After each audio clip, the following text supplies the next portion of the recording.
Hello बच्चों, आज हम लोग पढ़ने जा रहे हैं rules of debit and credit. क्या होता है डेबिट, क्या होता है क्रेडिट। एक अकाउंट आपको बनाना पड़ता है अकाउंटेंसी में। अकाउंट आपको हर जगह बनाना पड़ेगा और अकाउंट जो हम लोग बोलते हैं उसको टी शेप अकाउंट बोलते हैं। बच्चे क्या बोलते हैं? T shape account. ये कैसा दिखता है सर? ये टी शेप टाइप में दिखेगा, आपको इस तरीके से दिखेगा। अब इसके अंदर बहुत सारी चीज है, कॉलम बनने वाले हैं, वो मैं आपको बातें बताऊंगा ब्रीफली। ठीक है, तो पहली बात जो है रूल्स ऑफ डेबिट क्रेडिट जो है, एक अकाउंट के दो साइड होते हैं। एक अकाउंट के दो साइड होते हैं, एक डीआर साइड, एक सीआर साइड। डीआर मतलब डेबिट, सीआर मतलब क्रेडिट। ये दो साइड, एक इधर एक इधर, left hand side right hand side. ठीक, अब बात यह है कि हर एक आइटम का अकाउंट बनने वाला है, कैश का, मशीन का, ठीक है, सब चीज का एक अपना अपना अकाउंट बनेगा। अब बात यह है कि पैसा आ रहा है तो इधर लिखेंगे कि इधर लिखेंगे, मशीन आ रहा है तो इधर लिखेंगे इधर लिखेंगे, मैंने उधारी दिया इधर लिखेंगे इधर लिखेंगे। ये सारा आपको रूल बताने वाला है। ये फंडामेंटल रूल जो है, ये रूल आपको बताएंगे कि कौन सा आइटम आपको इधर लिखना है, कौन सा आइटम आपको इधर लिखना है। तो ये रूल दो अप्रोच बताता है आपको। पहला है आपका अमेरिकन अप्रोच, जो आज हम लोग पढ़ने जा रहे हैं, जिसको मॉडर्न अप्रोच भी कहा जाता है। और दूसरा है आपका इंग्लिश अप्रोच, ब्रिटिश अप्रोच, जिसको हम ट्रेडिशनल अप्रोच कहते हैं, जो पहले यूज किया जाता था। लेकिन हाँ, इस वीडियो में पहले आपको मैं ये वाला वीडियो ये वाला अप्रोच सिखाने वाला हूं, लेकिन जब जनरलिटी जब सिखाऊंगा तो आपको ये वाला अप्रोच भी सिखा दूंगा, दोनों रूल बता दूंगा, ताकि आपको इजीली जो रूल समझ में आए, जो भी रूल समझ में आए उसको आप इस्तेमाल कर सकते हैं। क्योंकि रूल कोई भी हो, रिजल्ट वही आना है। तो बेटर है जो भी रूल आपको अच्छा लगेगा उसको इस्तेमाल करिएगा। लेकिन आज हम कौन सा रूल बताने जा रहे हैं? अमेरिकन अप्रोच वाला रूल। ठीक है, अमेरिकन अप्रोच ये कहता है, मॉडर्न अप्रोच ये कहता है कि इसमें 5 नेचर ऑफ अकाउंट है।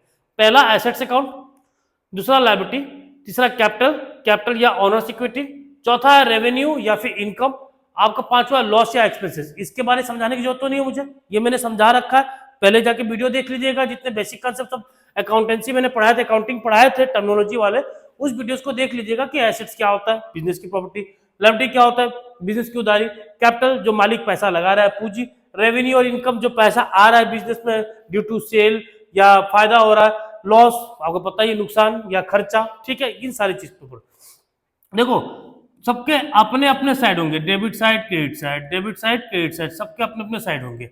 अब इसको हम लोग समझते हैं अकाउंट बना के। मान लो ये पहला अकाउंट, ये एसेट्स का ले लेते हैं, ठीक। दूसरा ले लेते हैं हम लोग, किसका दिया हुआ है? लायबिलिटीज का, लायबिलिटीज का डीआर साइड सीआर साइड। फिर तीसरा किसका दिया हुआ है? कैपिटल का, DR side CR side, debit record credit record बोलते हैं, ठीक है। उसके बाद रेवेन्यू या फिर income, DR side CR side. और लास्ट वाला आपका आ जाता है expenses and losses, losses and expenses वाला, डीआर साइड सीआर साइड। ये टी शेप अकाउंट बनता है। अब रूल ये है कि एसेट जब जब बढ़ेगा, इंक्रीज होगा, डेबिट साइड लिखा जाएगा, पहला रूल। जब जब घटेगा, क्रेडिट साइड में लिखा जाएगा। ये आपको अब दिमाग में बैठा लेना। लायबिलिटी जब जब बढ़ेगा, क्रेडिट साइड, जब जब घटेगा, डेबिट साइड। कैपिटल जब जब बढ़ेगा, क्रेडिट साइड, जब जब घटेगा, डेबिट साइड। रेवेन्यू या फिर इनकम जब जब इंक्रीज होगा, क्रेडिट साइड, जब जब डिक्रीज होगा, debit side. Expenses and losses, ये जब जब इंक्रीज होगा डेबिट साइड पे और जब जब डिक्रीज होगा क्रेडिट साइड में। यानी आपने एसेट्स का और एक्सपेंसेस का रूल सेम देखा होगा, इन दोनों का रूल सेम देखा आपने, बाकी इन तीनों का रूल सेम है कि नहीं? एसेट्स का एक्सपेंसेस का यही कि दोनों इंक्रीज होता तो डेबिट साइड है, डिक्रीज होता तो क्रेडिट साइड में। बाकी लायबिलिटी, कैपिटल और रेवेन्यू इनकम का देख लो, इंक्रीज हो रहा है तो क्रेडिट साइड, डिक्रीज हो रहा है तो डेबिट साइड। होता क्या ना, जैसे कोई भी ट्रांजेक्शन आप कर रहे हैं, कोई भी लेन देन कर रहे हैं, अगर मान लो आप मशीन ही परचेस कर रहे हैं, तो मशीन परचेस कर रहे हैं तो आपके पास में मशीन आया और आपके पास से कैश गया, आपके पास मशीन आया, आपके पास से कैश गया, तो दो अकाउंट का इन्वॉल्वमेंट होता है। ये मैंने बता रखा था कि किसी भी ट्रांजेक्शन में दो अकाउंट का इन्वॉल्वमेंट होना ही होना है। तो ये रूल के अकॉर्डिंग ये पता चल जाएगा कि कौन सा डीआर साइड में जाएगा और कौन सा सीआर साइड में जाएगा। और कंफर्म है, एक डेबिट में जाएगा तो एक क्रेडिट में जाएगा। ऐसा नहीं है कि दोनों डेबिट में चला जाएगा दोनों क्रेडिट में, ना, बिल्कुल भी नहीं। किसी भी ट्रांजेक्शन में ऐसा रूल ही बना है कि किसी भी ट्रांजेक्शन में एक डेबिट में जा रहा होगा तो दूसरा क्रेडिट में जा रहा होगा। बात समझ में आया? दोनों डेबिट में दोनों क्रेडिट में नहीं हो सकता। हाँ, अगर 3 अकाउंट आ जाता है, मान लो कभी डिस्काउंट रिसीव्ड आ गया, 3 अकाउंट आ गया, तो हाँ, 2 क्रेडिट में हो सकता है, 2 डेबिट में हो सकता है, ये हो सकता है 3 अकाउंट में। लेकिन 2 अकाउंट जब भी है तो एक डेबिट में जा रहा है तो एक क्रेडिट में, दोनों डेबिट में और दोनों क्रेडिट में नहीं जा सकता। तो ये रूल था एसेट्स का, लायबिलिटी का, कैपिटल का, रेवेन्यू का, लॉसेस का। रूल समझ में आ गया? क्या रूल है? एसेट्स अगर इंक्रीज होता है तो किस साइड? Debit side. डिक्रीज होता है तो किस side? Credit side. Liability, capital, revenue, ये तीनों जब भी इंक्रीज होगा तो क्रेडिट साइड, जब भी डिक्रीज होगा तो किस साइड? Debit side. एक्सपेंसेस और लॉसेस की बात की जाए, ये जब भी इंक्रीज होगा तो डेबिट साइड, डिक्रीज होगा तो किस तरह? Credit side.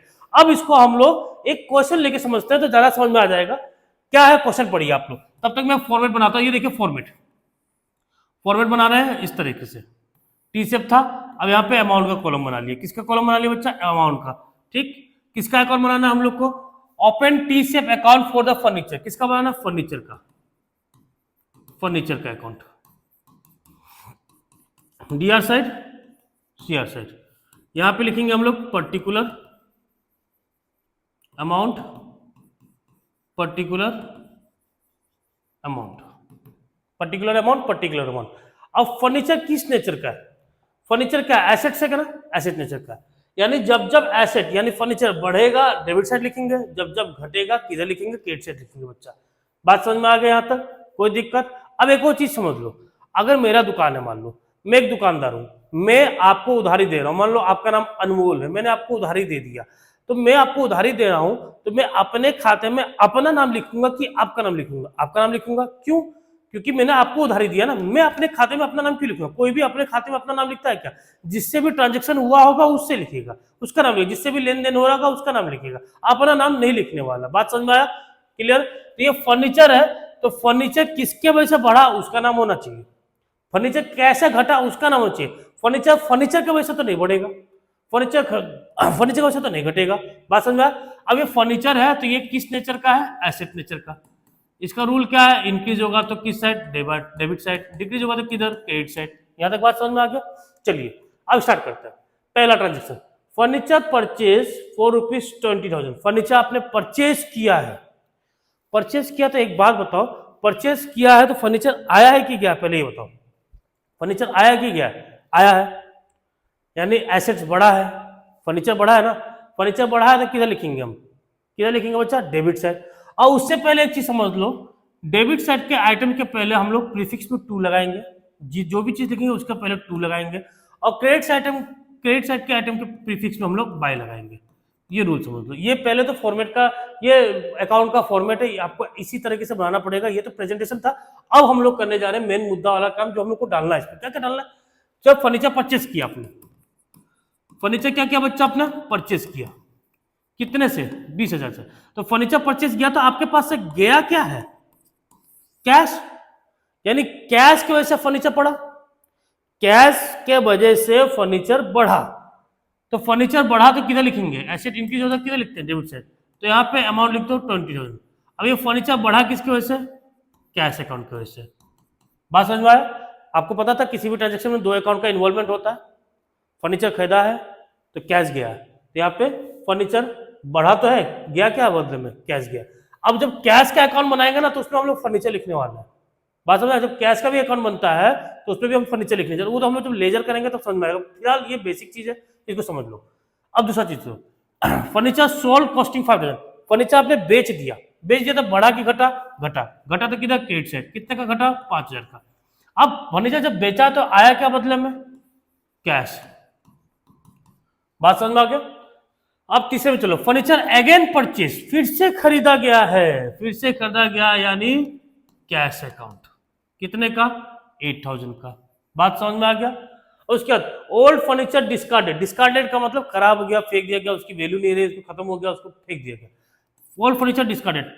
तो फर्नीचर घटा है कि बढ़ा है? घटा है। कितने से घटा है?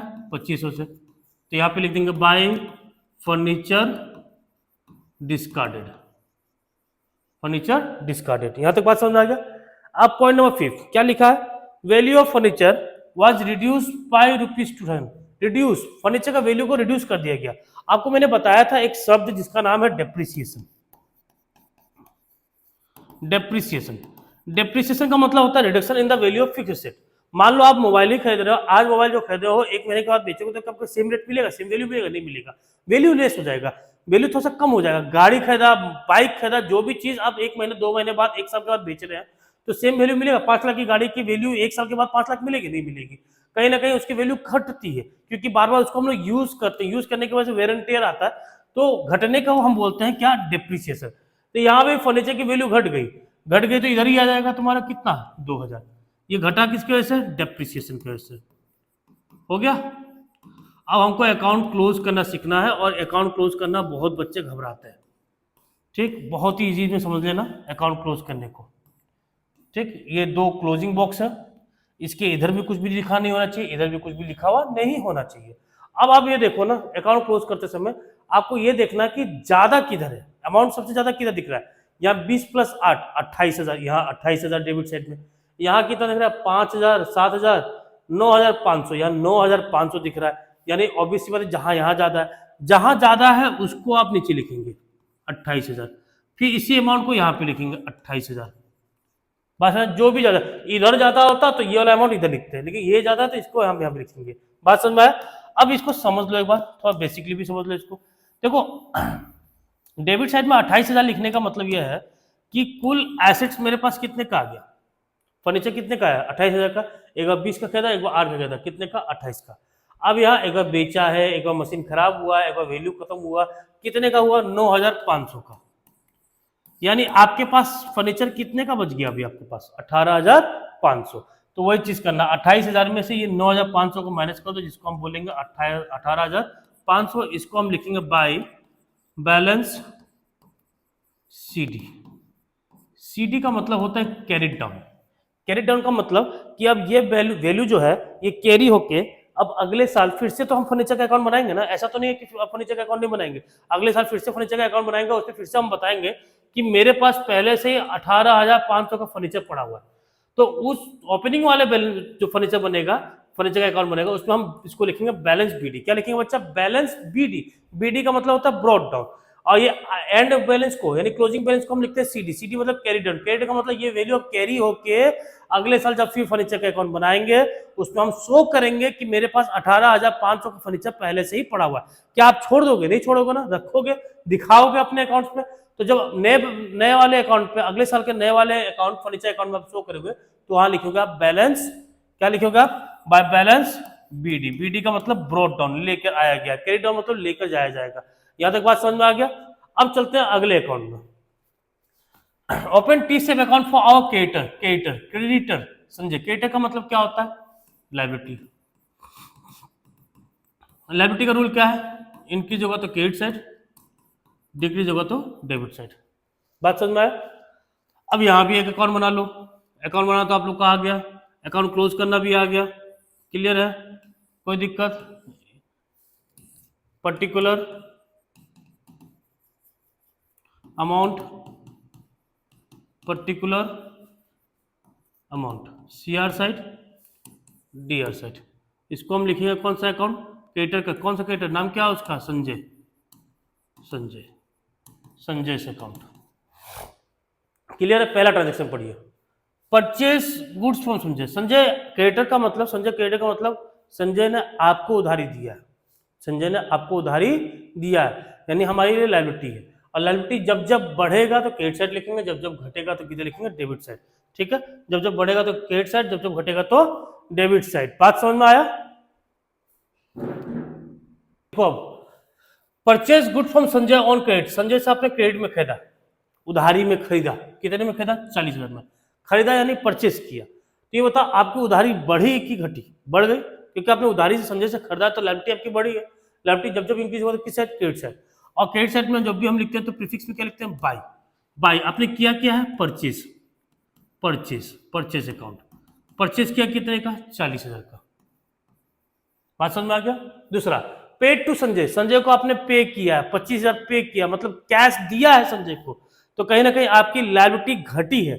40,000 की लायबिलिटी थी, आपने 25,000 दे दिया, तो कहीं ना कहीं आपकी लायबिलिटी घट गई तो क्या लिखेंगे, डेबिट साइड। टू जा क्या रहा है मेरे पास से, कैश अकाउंट, कितने का, 25,000 का। बात समझ में आ गया। तीसरा, again purchase good from Sanjay, फिर से क्रेडिट में खरीदा। क्रेडिट मतलब उधारी होता बच्चा, फिर से खरीदा उधारी में, किससे, संजय से। तो परचेस अकाउंट कितना, 16,000 का। यहां तो कोई दिक्कत। Goods return to Sanjay 4 rupees 2 Sanjay को हमने ना सामान वापस कर दिया, सामान उससे खरीदा था, शायद खराब हो गया, कुछ डिफेक्ट होगा, एक्सपायर्ड होगा, कोई भी चीज होता है, कोई भी कंडीशन हो सकता है, मैंने उसको वापस कर दिया। वापस कर दिया तो मेरी लायबिलिटी जो है वो घट गई। किधर लिखेंगे? डेबिट साइड में। गुड्स रिटर्न, गुड्स रिटर्न या इसको परचेस रिटर्न भी हम लिख सकते हैं, परचेस रिटर्न, परचेस रिटर्न ही बोला जाता है वैसे। कितने का? 2000 का। बात समझा? पेड टू संजय, फिर से संजय को आपने पे किया, तब की लायबिलिटी क्या हो गई? घट गई। कितना पे किया इस बार आपने? 20,000। अब आपको क्या करना है? अकाउंट क्लोज करना, और तो कुछ दिया नहीं ट्रांजेक्शन। अब अकाउंट क्लोज करते के समय आपको ये देखना है कि ज्यादा किधर दिख रहा है। यहाँ 25 + 20 45, 45 + 2 47 दिख रहा है, यहाँ पे 56 दिख रहा है, तो ज्यादा किधर है? 56 वाला। तो यानी लायबिलिटी आपने कुल ले लिया 56,000 का, और आपने अभी तक 25 20 45 चुकाया है, 2000 का वापस किया, यानी 47,000 वापस कर दिया। यानी अभी भी आपके सर पे कितने की लायबिलिटी है? 9,000 की। To balance B, sorry B नहीं, सी डी, ठीक है, to balance C D, to balance C D. बात समझ में आया? या 56, ये तीनों को ऐड किया 47, 56 माइनस 47 आपका कितना हो जाएगा?